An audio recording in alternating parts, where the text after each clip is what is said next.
there's 4 of them. Like, one of them's obviously a child, so I don't... That's okay, they're people. Yeah, I mean, I don't...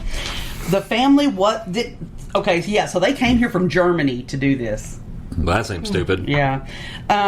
Their family didn't show up for their return flight on July 29th, so... They went missing. The last trace of them was 7/23. So 6 days later, they were supposed to fly out, and they didn't show up. So Interpol listed them as missing on August 14th. Their locked rental van was discovered abandoned on October 23rd with 3 flat tires. They found no tracks, no wallets, keys, passports, ever. Dozens of theories circulated about whether they encountered the wrong people, perished looking to find shade, or even if they staged a disappearance. No tracks or anything, as long as that had been, storms and everything else. Yeah, and I could see that would have obliterated that. Yeah. In 2009, human bones were discovered in Death Valley, and they think that they belong to that family, but they didn't obviously do DNA because... I don't know why. You know what it might be in that case, particular instance. So there's a desert in Australia, right? And the surface temperature of this fucker gets up to like 140 degrees. Okay. It's the hottest place on the planet, and there are people that live there, but they live underground. And it's 140 It would be degrees. so cool. I've seen them. They want to expand. They just start carving out the wall. Yeah, they've got this whole fucking this whole thing down, and the only time they come out is like at dusk dawn when it's not 1,000 degrees, and I wonder if it's the same type of thing. Could be. You know? You think people living underground? Yeah. Cannibals. I mean, I don't know if the people in Australia are cannibals per se, but they fucking but if live you underground. Were cannibals and lived underground, and it's the same type of environment right there. Why not? Who knows? Is that the last one? I mean, it's not like I suggested. Okay. It's not like I suggested they were aliens. I mean, this one happened in the Rocky Mountains in the Arapahoe National Forest. The guy's name was Keith Reinhard. He was a sports reporter from Chicago. In 1988, he said he was taking a 90-day sabbatical because he loved the mountains and wanted to live in them before I die in them. Well, that's ominous. I know. Yeah, that kind of sounds like he was going up there to end it. Yeah. He took off for Silver Plume, Colorado, which is a mining town of about 200 that sits just inside the Arapahoe National Forest at the foot of the Rockies. In addition to fulfilling his dream of living there, he wanted to write a novel about a man named Tom Young who had vanished from that town in September of 87. 1987? Okay. When he arrived, he opened an antique store, right? That's weird. That seems So odd. he was only on a 90-day sabbatical. And he opened a store? He opened a store in the same location that Tom Young had a bookstore in that location before he disappeared in 87. That's weird. That is very weird. One late afternoon, he was nursing a hangover, and so he went to hike. Why would you go hike? There's a lot about That's this. the last thing you want to do. Yeah. Yeah, because the oxygen is so sparse up there. He went to hike Pendleton Mountain and never returned. More than 100 people logged over 10,000 hours searching and never found a single clue. Shit. Again, extensive search. Yeah, there's a lot of shit that doesn't sound. There's a lot of things that are hinky with that one. Like, if you're on a 90-day sabbatical, why would you open a business? Yeah. Well, we know somebody that went to Arizona and was out hunting and came across a body in the desert of Arizona, and they assumed it was a migrant trying to come through the desert and ran out of water or whatever. Yeah. Who? All of them. Our neighbors. Kids and everybody. Yeah. Oh, okay. Yeah. Okay. Well, I'm not good at reading lips. Yeah. When there's I know it's kind of a bitch. But again, there was to me, that one, I would take that one out of this because there's just, I think there was something else going on there. Yeah, there was too much with that. Okay, here's the last one. This was in the Adirondacks that's up near New York. Yeah. So again, we've been all over the U.S. regionally. Yeah. This was an 8-year-old boy from Syracuse, New York. Thank you, Charlie. That was Charlie. Yeah, Charlie's like, wrap it up, bitch. He was an 8-year-old boy from Syracuse, New York, and his family had a summer home in the Adirondacks. This was July 10th, 1971.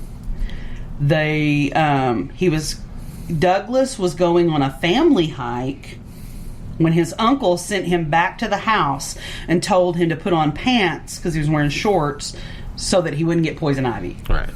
But on the way back to the family cabin, he disappeared and was never seen again.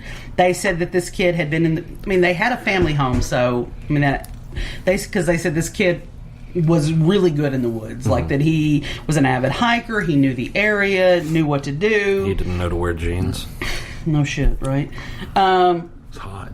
Yeah. Well, I'm just saying, if you're that fucking fantastic in the woods, you know there's that. poison ivy. And I'd wear shorts because poison ivy would fucking bother me. Yeah, I would too, because I'm not allergic to poison ivy. And if I was like somebody that was really savvy in the woods, I'd be like, well, I'll fucking see it. Like, you know what I mean? I mean, because it doesn't come and get you. You have to get in it. You don't know. It won't search for you. Maybe it's alien poison ivy.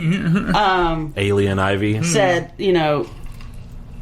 and that the place is now like not a nature, but they've made it like a wildlife management area where so no hunting is allowed or anything there. Preserve. Mm-hmm. So the fact that he just disappeared, and they're like, we don't know why, and he was in familiar territory, and that's why they don't understand why there was no trace. They said it seems like a bear came up and dragged him off into his den. Yeah. His disappearance launched the Adirondacks' largest ever manhunt. 600 rescuers searched the woods. U.S. Air Force planes used... Wow, his parents must have been rich. Yeah, well, they had a summer home. Okay, fair enough. U.S. Air Force planes used infrared equipment... I have a summer home, too. I live here in the summer. You're so stupid. Air Force planes used infrared equipment to try to detect body heat. An article published in the Journal in July 71 reported that a C-130 aircraft also surveyed the area with a thermoscanner device used to penetrate Vietnam foliage. Yeah, they were loaded. Yeah. The family even paid for the elite... That's not your standard trash hauler 130. Said the family even paid for an elite Sierra Madre search and rescue unit to fly in from California. Wow. Fuck. There's so much wilderness out there, said Patrick Keller, the state police investigator who's still looking over this investigation in 2011. They never found a trace of him at all. The search was abandoned after 33 days, and the family sold their property. And nobody talked about how husky he was, huh? He was apparently a lean child. Yes. Amber's right. Because the only difference in all these stories... what did you say? He was like 8 or something? Yeah. That bear could have come over, broke his neck. There's not with a swipe or anything. And then just drug him off into a den. Yeah. I mean, that's sad, but yeah. Or I mean, a bear could have just do like that and I mean, a bear or a big cat, either one, with one blow of their paw can break an adult's neck. Yeah, and you wouldn't hear a cat coming. Well, probably not. Yeah. A bear, they're kind of clumsy. But if you did, it'd be too late. Yeah, by the time you heard it, you're fucked. Speaking of cats, have you seen the footage of that guy that was jogging along that trail? Yes. And that mother, she had cubs, so that's why she was defending acting him. That way. But she did not want to back down. She just kept following him. And that's how I would have died. He kept his cool really well. Yeah, he did. Like, he did everything right, or he wouldn't have made it out of that. No. Yeah. I mean, if he had turned and ran, she'd have been on him. Like Brandy was about to say, if he had fallen, once he hit the ground, it was prey on him. Like, I mean, my clumsy ass would have been, oh shit, falling over a stone. That would have been the end of me. Mama Cougar would have been like, here, babies, come in. She's husky. We'll get a lot. Those stories remind me. I watched this one video. It was people who were found that shouldn't have been. And I can only remember one story, and I think it was a family camping, and they had a little girl, like 2 or something, and she'd wandered off. And that's always been my worst fear. Yeah, they brought in police and dogs, and the dogs came to a dead end, and they're thinking somebody had to have picked her up. and like a car. It stopped the trail of the yeah, but this wasn't like on the side of a road. It was like remote. That wouldn't make sense. Night came. They couldn't find her. Hold on, Charlie. The next morning, they finally did find her, like miles away, like farther than she could have walked, further than she could have gone. And she had a little dress on, and like if she would have walked on her own, they had to go over several fences, barbed wire. So her dress would have been torn, and her dress was in perfect condition, no tears, no dirt.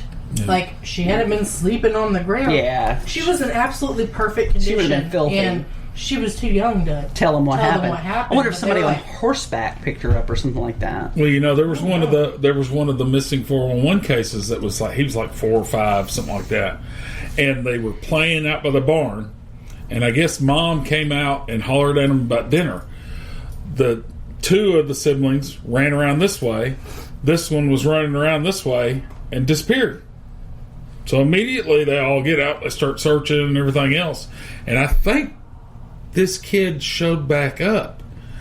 But when they found the kid like 7 hours later, he was like 8 miles away. Like a little kid that couldn't have made it that far. Yeah.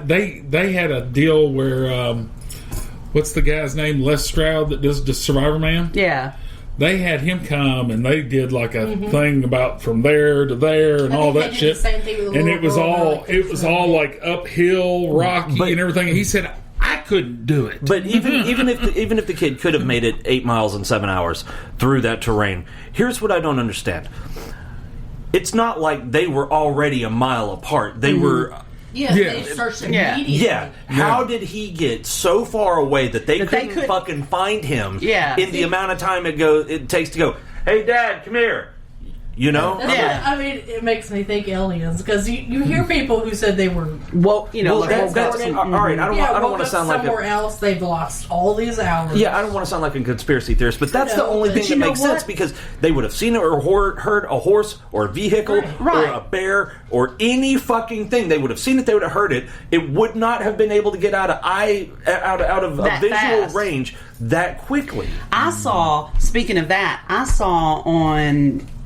one of those shows Ross watches, like the Caught on Camera or something like that.